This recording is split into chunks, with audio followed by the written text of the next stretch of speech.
देखिए बहुत बार क्वेश्चन आता है मिडिल टर्म स्प्लिटिंग से, यानी फैक्टर करने के लिए कि कोई क्वाड्रेटिक पॉलिनोमियल आपको दिया गया और उसका फैक्टर करने होते हैं मिडिल टर्म स्प्लिटिंग से, या फिर जीरोज आपको फाइंड करने होते हैं।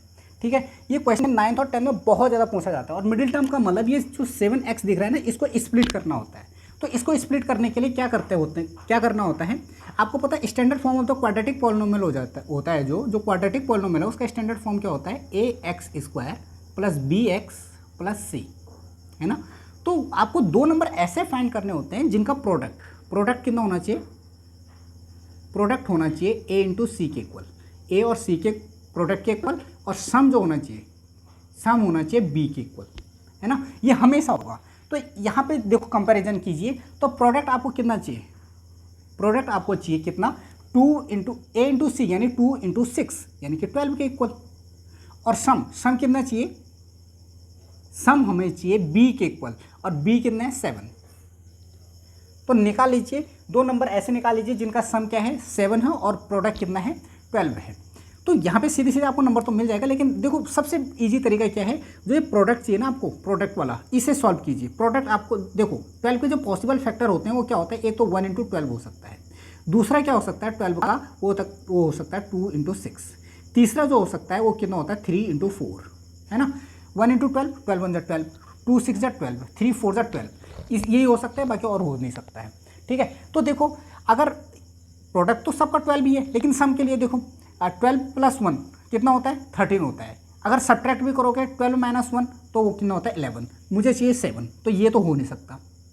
ये वाला देखिए 2 प्लस 6 कितना होता है 8 होता है, 6 माइनस 2 कितना होता है 4 होता है, तो ये भी पॉसिबल नहीं है। यहाँ पे देखिए 3 प्लस 4 कितना होता है 7, तो ये ही हमारा क्या है, हमें चाहिए जो वो होता है। देखो ये हो जाएगा 3 इंटू 4 और कितना हो जाएगा 3 प्लस 4, बस कर लीजिए। तो ये हो जाएगा 2x² प्लस 7 की जगह क्या लिखोगे 3 प्लस 4, और ये हो जाएगा x प्लस 6।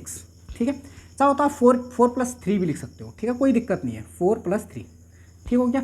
अब क्या कर लो, इसे कर लो 2x² प्लस x के मल्टीप्लाई 4 से, तो 4x प्लस 3x प्लस 6। देखो यहाँ पे क्या आपको कॉमन दिख रहा है, यहाँ पे आपको x तो कॉमन दिख ही रहा है, लेकिन साथ में 2 भी तो कॉमन है, 2 4 को भी डिवाइड करता है, तो यहाँ पे क्या बच जाएगा, केवल x बच जाएगा। यहाँ पे क्या बचेगा, यहाँ पे बचेगा आपका 2, आई बात समझ में। और यहाँ पे देखो यहाँ पे इन दोनों में क्या कॉमन दिख रहा है, इनमें दिख रहा है कॉमन 3, क्योंकि 3 को भी डिवाइड करता है और 6 को भी डिवाइड करता है। ठीक है, तो यहाँ पे बचा केवल x और यहाँ पे बचा केवल 2 कैसे बचा है, आपको पता है 6 क्या होता है 3 इंटू 2 होता है, तो 3 बाहर आ गया, बच गया 2। ठीक है, ऐसे यहाँ पे भी आपको पता है 4 क्या होता है, 4 होता है 2 इंटू 2 बाहर आ गया, बच गया 2, इसलिए यहाँ से 4 बाहर आ गया तो 2 बचा, और x तो पहले बाहर आ गया। तो इन दोनों में देखो क्या कॉमन दिख रहा है, x प्लस 2 और x प्लस 2 दोनों में कॉमन है, तो x प्लस 2 कॉमन है। और देखो एक तो यह क्या, अब यहाँ से x प्लस 2 कॉमन आ गया, बच गया क्या 2x, प्लस यहाँ से भी x प्लस 2 बाहर आ गया, बच गया क्या 3, तो यही क्या हो गया फैक्टर हो गया। ठीक है, तो ये इस पॉलिनोमियल के फैक्टर है। आई होप आपको समझ में आ गया होगा।